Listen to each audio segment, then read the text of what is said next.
Hello friends, welcome to my channel garden and gardening. अभी मैंने देखिए कुछ सकुलेंट के प्लांट ख़रीदे हैं और उसकी वीडियो भी आप लोगों के साथ शेयर की है। और यहाँ पे कुछ सकुलेंट के पौधे मेरे पहले से लगे हुए हैं, जिसमें से कुछ पिछले साल के हैं और कुछ इसी साल मैंने ऐड किए हैं करीबन 1 मंथ पहले।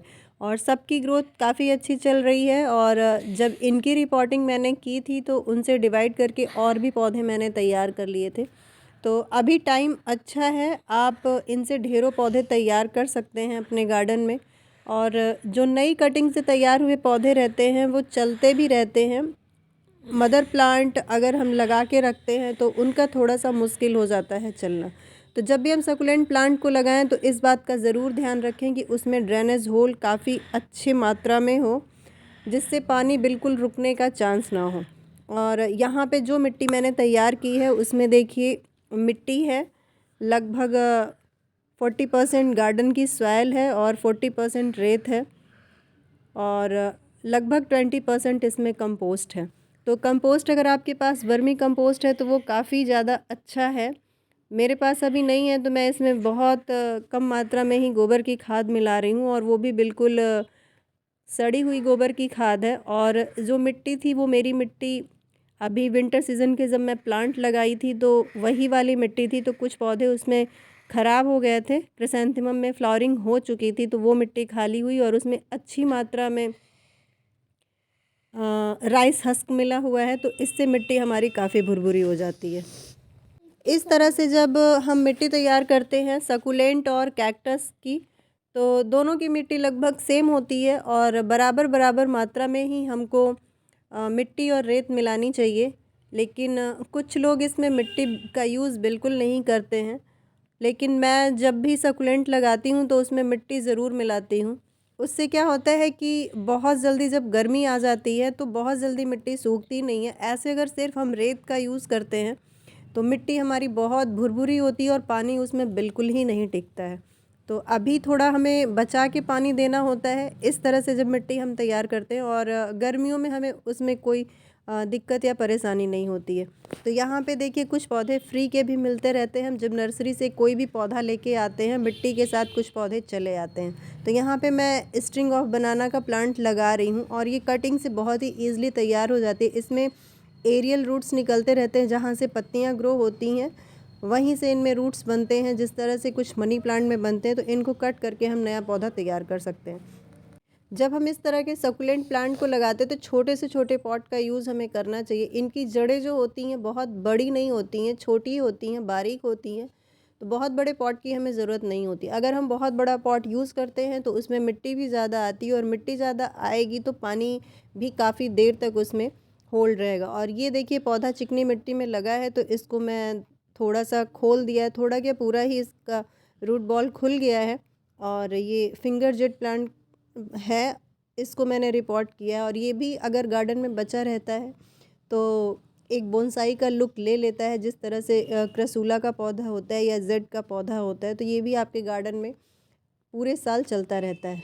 और अगला पौधा देखिए इचिवेरिया की एक वैरायटी है, और ये भी पुराना पौधा है। नर्सरी वाले भैया ही बता रहे थे ये पिछले साल का ही पौधा है। और इसकी जो इसका तना है वो देख के भी लग रहा है काफ़ी हार्ड सा हो रखा है। तो ये भी पौधा आपके गार्डन में चलता रहता है, बस इसको भी कटिंग से आप नए नए पौधे तैयार करते रहिए। और इससे भी मैं कटिंग से काफ़ी पौधे तैयार कर सकती हूँ।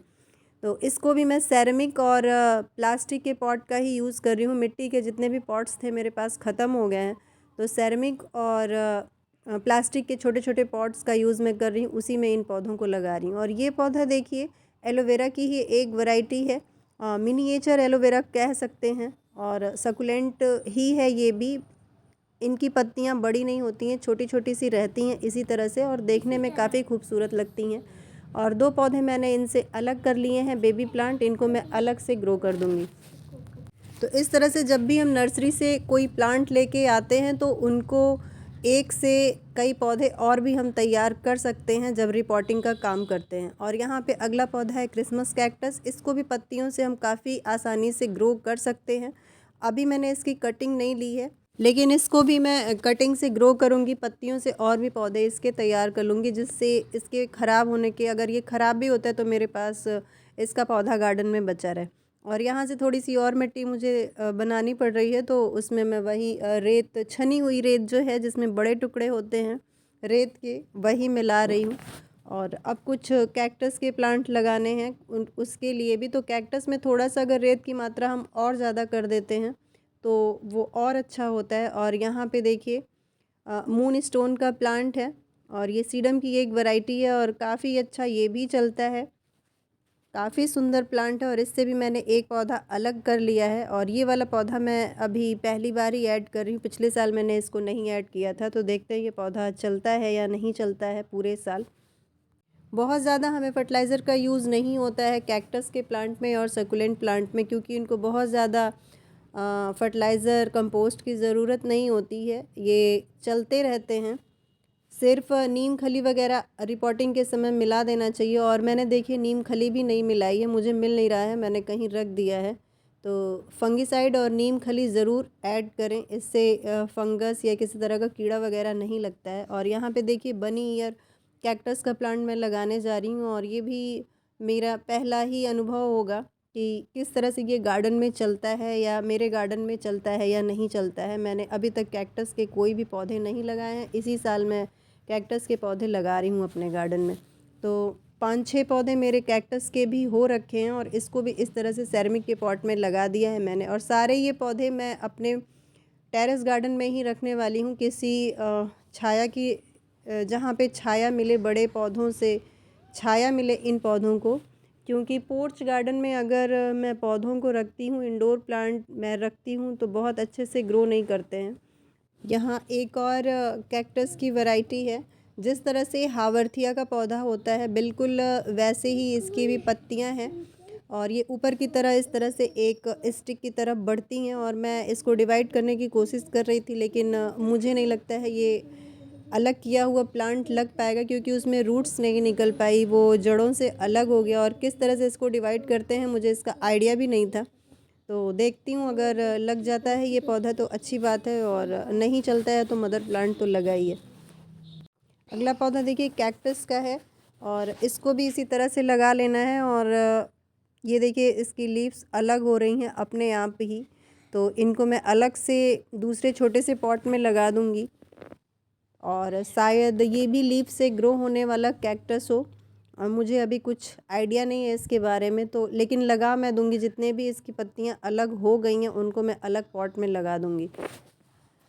तो इस तरह से जब हम नए नए प्लांट को गार्डन में ले आते हैं और उनके ऊपर काम करते हैं तो कुछ ना कुछ हमें सीखने को मिलता है। अगर रिज़ल्ट अच्छा होता है तब भी, बुरा होता है तब भी, दोनों से ही हमें सीख मिलती है। और फिर हम उसी तरह से हम अगला पौधा जब अगली बार ले आते हैं तो उस पर थोड़ा सा अलग वर्क करते हैं तो रिज़ल्ट हमें अच्छा मिल ही जाता है।